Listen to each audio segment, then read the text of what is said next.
Hello बच्चों। आज जो मैं आपको करवाने वाला हूँ वो बीए और बीकॉम की इकोनॉमिक्स करवाने वाला हूँ फाइनल ईयर की। ठीक है। अब अब से मैं बीए की फर्स्ट ईयर की, सेकंड ईयर की और थर्ड ईयर की, और बीकॉम की फर्स्ट ईयर की, सेकंड ईयर की, थर्ड ईयर की इकोनॉमिक्स हिंदी में अपलोड करने वाला हूँ इसी चैनल पे। ठीक है। ताकि बच्चों को इजीली कुछ इम्पोर्टेंट क्वेश्चन बनाए मैंने, जो कि आप लोगों के लिए लाया हूँ। तो बड़े ही ध्यान से सीखना है आपको। तो वीडियो स्टार्ट करते हैं। सबसे पहले स्टार्ट करते हैं भारत में आर्थिक नियोजन। आर्थिक नियोजन बोल दो या पंचवर्षीय योजना बोल दो के क्या उद्देश्य थे। यानी भारत में जो पंचवर्षीय योजना बनाया गया था या आर्थिक नियोजन बनाया गया था उसके उद्देश्य क्या हैं। ठीक है।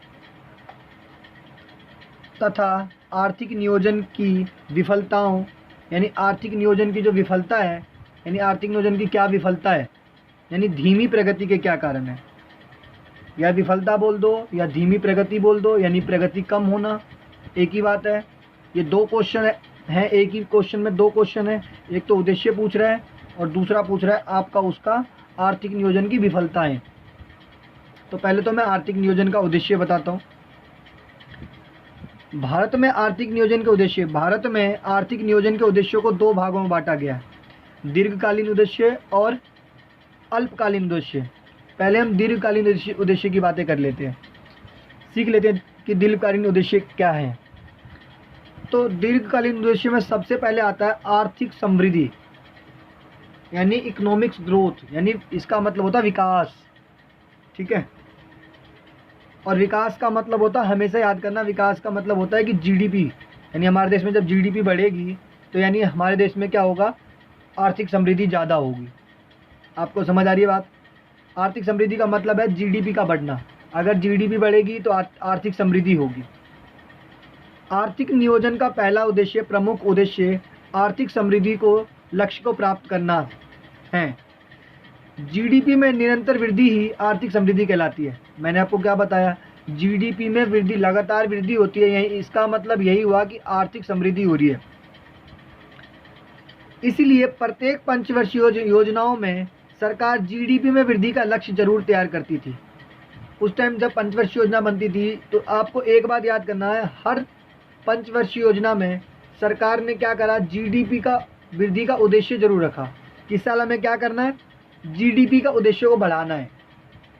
उदाहरण के लिए 12वीं पंचवर्षीय योजना का लक्ष्य जीडीपी में लगभग 10% वृद्धि करना है।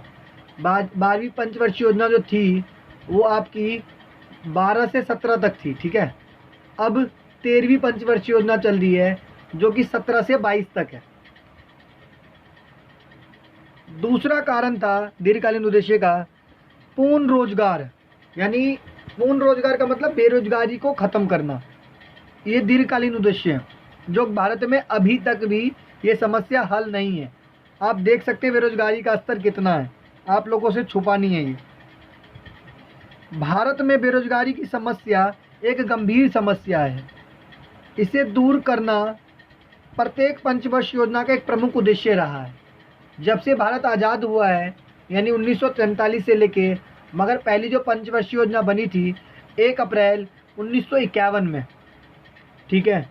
जब से लेके आज तक 2021 तक भारत की एक जो है पूर्ण रोजगारी की समस्या आज भी चली आ रही है। यानी भारत में बेरोजगारी जो का स्तर जो है दिन प्रतिदिन बढ़ ही रहा है, और जो कि पंचवर्षीय योजना की विफलता भी आती है इसमें। पंचवर्षीयों का एक प्रमुख उद्देश्य रहा है क्योंकि बेरोजगारी की फलस्वरूप समाज निर्धन वर्ग और धनी वर्गों में बढ़ जाता है, जो कि यह एक सामाजिक अन्याय प्रतीत होता है। ठीक है, प्रतीत है।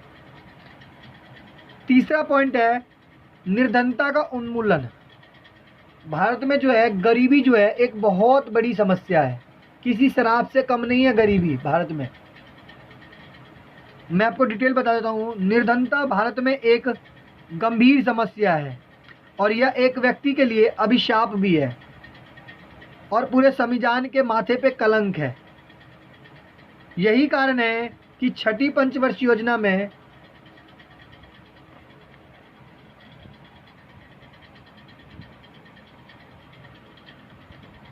योजनाओं में रोजगार के अवसरों को उत्पन्न करके निर्धनता को समाप्त करने का प्रयास किया गया था। इतनी बात आपको समझ आ रही है।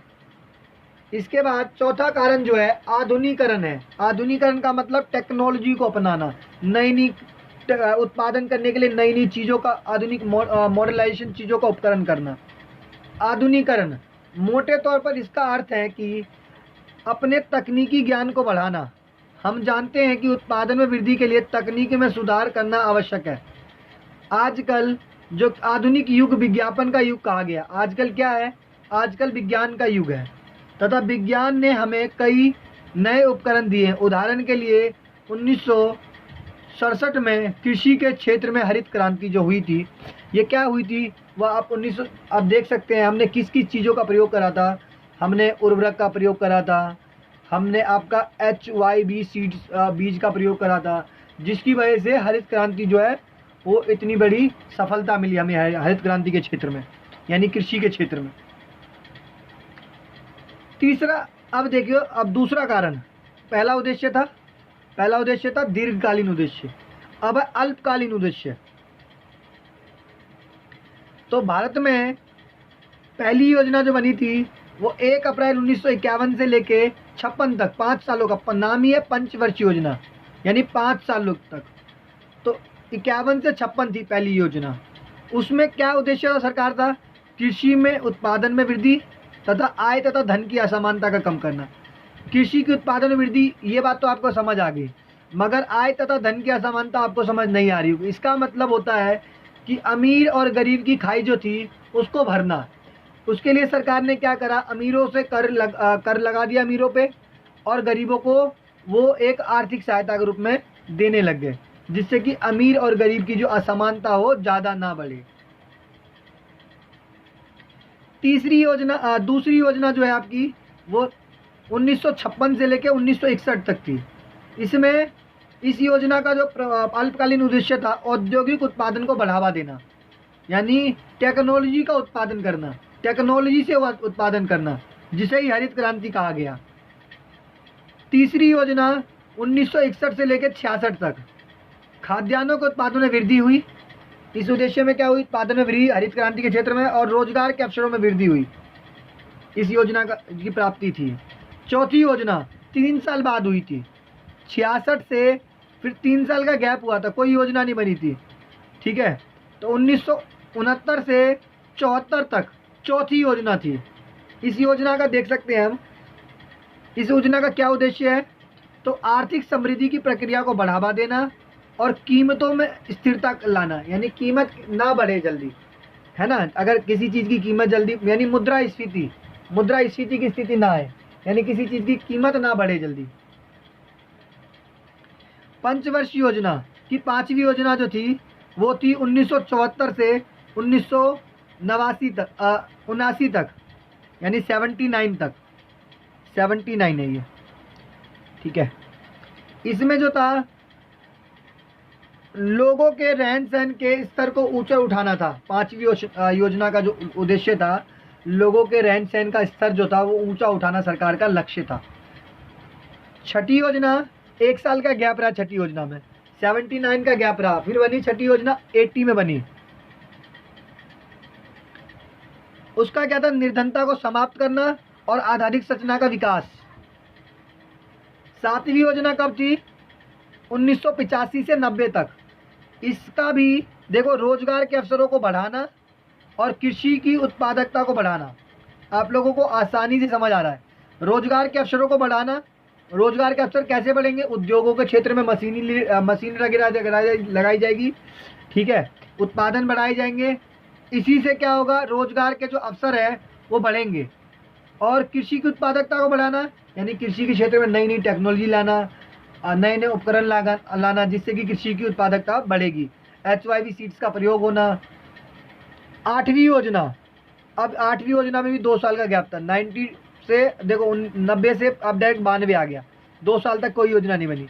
92 से 97 मानव शक्ति का पूर्ण उपयोग करना, यानी क्या कहा? मानव की जो शक्ति है उसका पूरा उपयोग करना। और इसका एक और, इसमें शिक्षा प्रणाली में परिवर्तन लाना। अब यहाँ तक अब लोगों का जीवन स्तर थोड़ा बदलना था, इसलिए शिक्षा में शिक्षा प्रणाली को बेटर करने की बात कह रहे हैं, परिवर्तन करने की बात कर रहे हैं। 9वीं योजना में क्या था, यानी 97 से 92 तक कीमतों में स्थिरता लाना।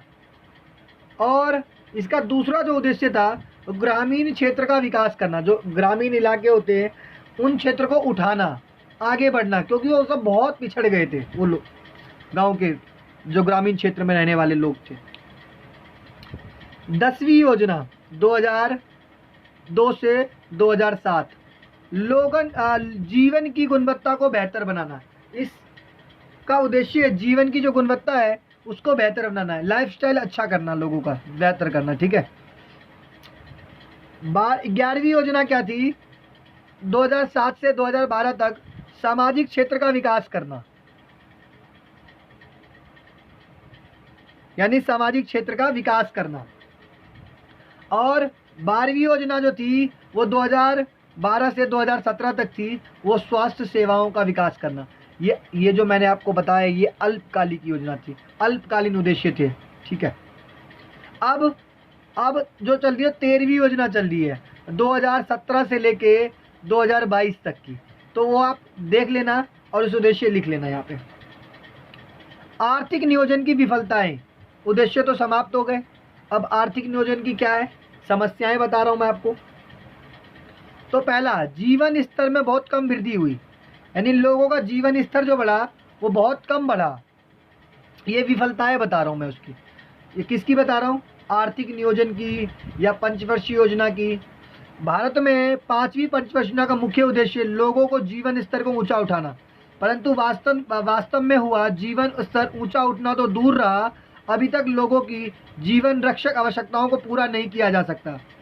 उदाहरण के लिए एक औरत व्यक्ति को स्वास्थ्य करने के लिए प्रतिदिन 2508 कैलोरी की आवश्यकता होती है, परंतु भारत में अभी 2400 ही कैलोरी मिल रही है उनको। तो जीवन स्तर तो ऊपर उठा ही नहीं, जीने के लिए जो चीज़ जरूरी थी अभी वो भी पूरी नहीं हो पा रही है। तो आप देख सकते हैं एक तरह की विफलताएं हैं सरकार की पंचवर्षीय योजना की।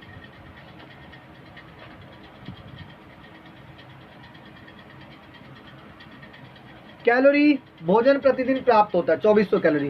कीमत में वृद्धि, भारत में चौथी पंचवर्षीय योजना का प्रमुख उद्देश्य कीमत स्थिरता के लक्ष्य को प्राप्त करना है।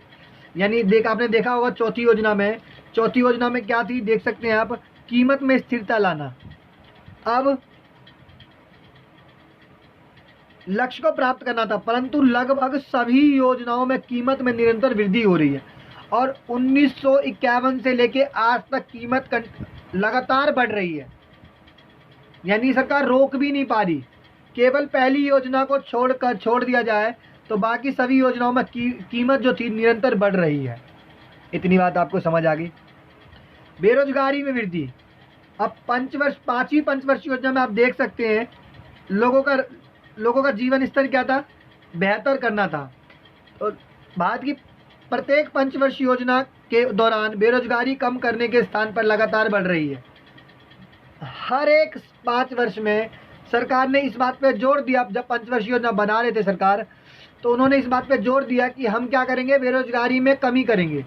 अब हो क्या रही है, उसका अपोजिट, बेरोजगारी क्या हो रही है, बढ़ रही है। यानी रोजगार में जो बेरोजगारी कम करना था वो बेरोजगारी बढ़ रही है, लोगों को रोजगार मिल ही नहीं रहा। इसका अनुमान इसी बात से लगाया जा सकता है कि पहली पंचवर्षीय योजना के दौरान 53 लाख लोग बेरोजगार थे और ये संख्या चौथी योजना के बाद बढ़कर 140 लाख हो गई, जो कि एक चिंता का विषय था। इतनी बात आपको समझ आ गई।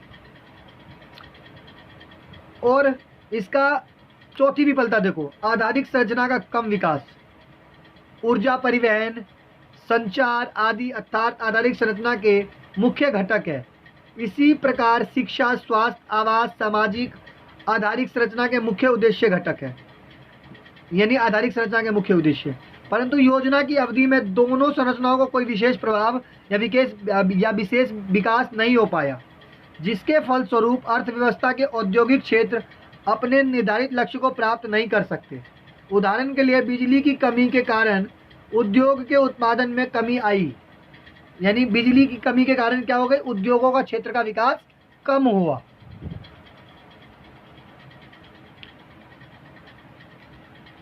अब क्या था, पांचवा पॉइंट देख लीजिए, आय व धन के बंटवारे में असमानता। सरकार ने हमेशा एक चीज याद रखी, प्रत्येक योजना का मुख्य उद्देश्य आय और धन के बंटवारे को समानता लाना है, परंतु योजनाओं की अवधि में असमानता तो भी बढ़ गई, असमानता और भी बढ़ गई। यानी असमानता कम करना था, मगर असमानता क्या हो गई, अमीर गरीब की खाई जो थी और चौड़ी होती गई, अमीर और अमीर होते गए और गरीब और गरीब होती गई, क्योंकि कीमतों में वृद्धि से पूंजीगत वर्ग को लाभ होता है, जो कि असमानता को बढ़ाने का एक सहायक होता है। अमीर वर्गों को लाभ हुआ, गरीब वर्गों को कोई लाभ नहीं हुआ।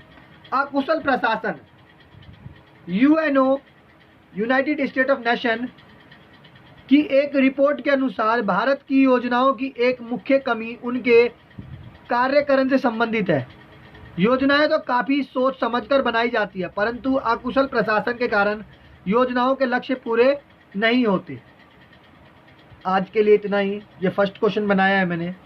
अगर आप लोगों की इच्छा होगी तो मैं और भी क्वेश्चन बनाऊंगा। अभी मैं फर्स्ट क्वेश्चन आपको देता हूँ, वीडियो का देखूंगा रिएक्शन कैसा आएगा, उसके बाद मैं अगला वीडियो ट्राई करूँगा। ठीक है, थैंक यू।